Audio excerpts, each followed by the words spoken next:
Hi friends, இது சொக்கு பொடி பண்ணதுங்க. மிக்ஸி ஜார் தேவைப்பட்டது, அதனால் கொஞ்சம் கொட்டி வச்சுட்டு மிக்ஸி ஜாரை யூஸ் பண்ணியிருக்கேன். கடலப்பருப்பு காய வச்சதுலேருந்து கொஞ்சம் அள்ளிட்டு வந்தது. இது கீரை பொடி பண்ணுறதுக்காக காய வச்சுருக்கேன். பட்டாணி சுண்டல் குக்கரில் இருக்குங்க. கருவேப்பிலை கழுவி வச்சுருக்கேன் தாளிக்கிறதுக்கு. இங்கே தயிர் சாதம் தாளித்து கொட்டிட்டேன், கிளறணுங்க. தேங்காய் சாதம் தாளித்து வச்சுருக்கேங்க, சாதத்தில் போட்டு கிளறணும். தேங்காய் சாதத்துக்கு ரெடி பண்ணியாச்சு எல்லாமே. இந்த சைடு கீரை கூட்டுங்க, முருங்கைக்கீரை கொஞ்சமாக பருப்பு போட்டு, சிறு பருப்பு போட்டு அப்படியே கூட்டு மாதிரி செஞ்சுருக்கேன். எப்பொழுதும் பொரியலே பண்ண வேணாம் அப்படிங்கிறதுக்காக இன்றைக்கி கொஞ்சம் மாறுதலாக அதை செஞ்சுருக்கேன். இதுங்க தொண்டைக்குள்ளெல்லாம் இறங்குமான்னு எனக்கு தெரியலிங்க.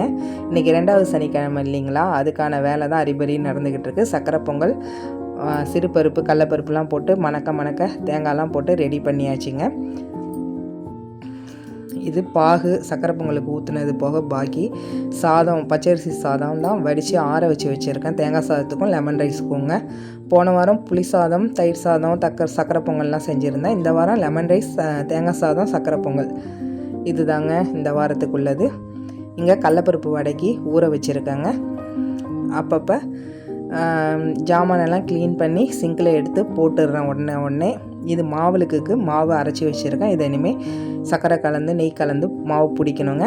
இங்கே பாருங்கள், மாவுளுக்கு பிடிச்சிட்டேன். நாட்டு சர்க்கரை நெய்யெலாம் ஊற்றி மாவுளுக்கு பிடிச்சிருக்கேன். ஒரே விளக்காக பிடிச்சிட்டேங்க. பட்டாணி சுண்டலும் தாளித்து வச்சாச்சு.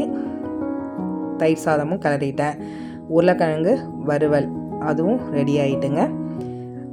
பூஜைக்கு எல்லாமே மேக்ஸிமம் நெய்வேத்தியம் ரெடி பண்ணிட்டேன். தேங்காய் சாதமும் கிளறிட்டேன்.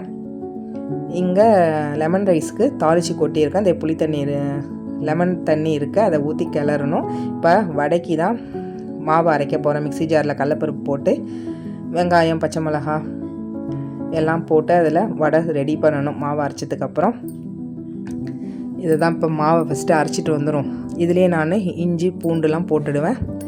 போட்டு உப்பும் போட்டு அரைச்சி அதுக்கப்புறமா வெங்காயம், பச்சை மிளகாலாம் போட்டு நம்ம மாவு ரெடி பண்ணியாச்சு. இங்கே பாருங்கள், அரிஞ்சு எல்லாத்தையும் போட்டு ஒன்றா மிக்ஸ் பண்ணிவிட்டு இதை அப்படியே நம்ம சின்ன சின்ன உருண்டைகளாக உருட்டி வச்சுக்கிட்டோம்னா எடுத்து தட்டி எண்ணெயில் போடுறதுக்கு ஈஸியாக இருக்கும். லெமன் ரைஸும் கிளறிட்டாங்க. எண்ணெய் வடை தட்டுறதுக்கு ஊற்றி வச்சாச்சு. இனிமேல் வடையை தட்டி எடுக்க வேண்டியது தான். நெய்வேத்தியத்துக்கு வேண்டிய அத்தனையும் ரெடி பண்ணியாச்சு. 9 வகையான நெய்வேத்திய பொருள் தான் ரெடி பண்ணியிருக்காங்க. வடை ரெடி ஆகிட்டு பாருங்கள். நீங்கள் உங்கள் வீட்டில் என்ன செஞ்சீங்கன்னு எனக்கு சொல்லுங்கள். தேங்க்ஸ் ஃபார் வாட்சிங்.